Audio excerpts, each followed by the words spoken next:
Hi, Melissa. My name is Samantha. I am in your Computer Technology Applications class, PAD 747.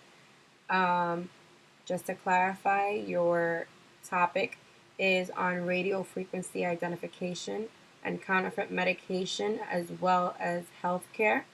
Unfortunately, there's no link on your TAB so I can see your video blog, but you did provide me with a lot of useful information on your topic.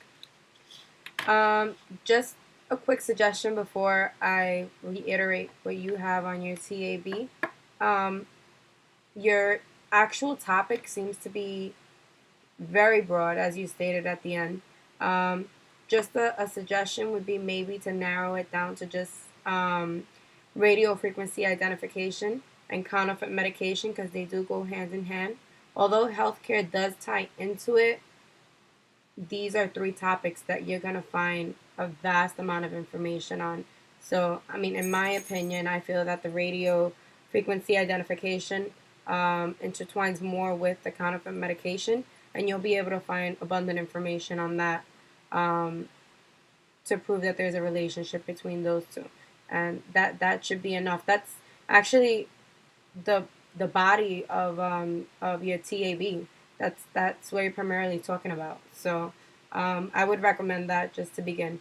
But as far as your topic is concerned, this is a very interesting topic that we don't necessarily think of, but it's something that's definitely out there. And if I'm not mistaken, I didn't see a statistic on the percentage of counterfeit medication that enters the United States. I know you said 10% of the medication is counterfeit worldwide, and that in certain countries it's 50%. But you didn't specify as to how much of what percentage is entering the United States. I'm sure it's a lot, but that would be good to have as well in in your paper. But just to clarify a few of the things that you stated in your TAB, because that's the only thing I'm able to see, is that this is used in supply chain management, production processes, healthcare services, as you stated, and security control. With the radio frequency identification, I feel that that would be a great asset to provide. Also, with the way that you said with the hospitals, because we really don't know if the medications that the hospitals are providing to their patients are legit or if they're counterfeit.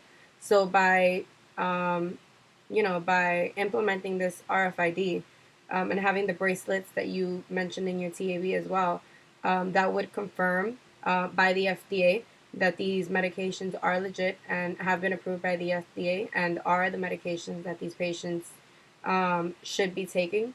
So that is a very, very, very good paragraph that you can put in the body of your paper. That was very interesting when I was reading that. Um, Also, you want to save a portion of your paper to discuss the FDA and the importance of that, and the importance of the FDA being able to approve medications. What are the why is it detrimental to utilize these counterfeit medications? Um, what is the success rate of these RFID chips? I don't know if there's any. I don't know if this is recent or if there's any statistics on how successful it's been, but that would be interesting to put in your paper as well, how effective it's been. I know you said towards the bottom that you were going to discuss that in your paper, but you didn't hear. But that was very intriguing to me as well. Um, just a few of the other things that I wanted to suggest to you as well. Um, just add a little bit more statistics. I know this is the TAB, but I just want to make sure that you're going on the right track um, because you only had one or two. And considering that this is a major problem that's going on, especially, well, worldwide, but especially in our country, as you said, with India, who's supposed to be the largest um, country providing us with legal drugs, the, you said a certain percentage, a significant percentage actually, um, is coming from India, where counterfeit medications, are coming from there and being transported to the United States as well. So just a little bit more of information on that would be useful to your paper as well. But that was that that's that was very, very interesting as I was reading that. Um, that's about it. Everything else seem just you seem to be on the right track. You have a lot of the you have the FDA, you have World Health Organization, so you have a lot of reliable information here. Um, just like I said, just make sure that you focus more on the aspect of successes with the FDA and the importance of them and the percentage of the counterfeit medication that's actually entering the United States.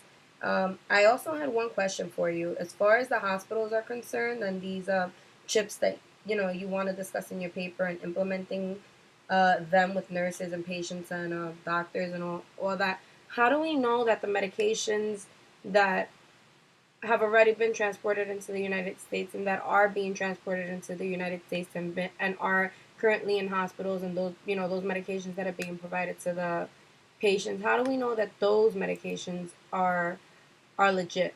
I To my understanding, these RFIDs by scanning the barcodes that'll assure that the medication is going to the right patient. But how do we know that this medication that they are receiving and they are receiving shipments of is not counterfeit? Because I know you said a lot of the counterfeit medications have a lot of side effects and have a lot of drugs that would otherwise endanger a patient.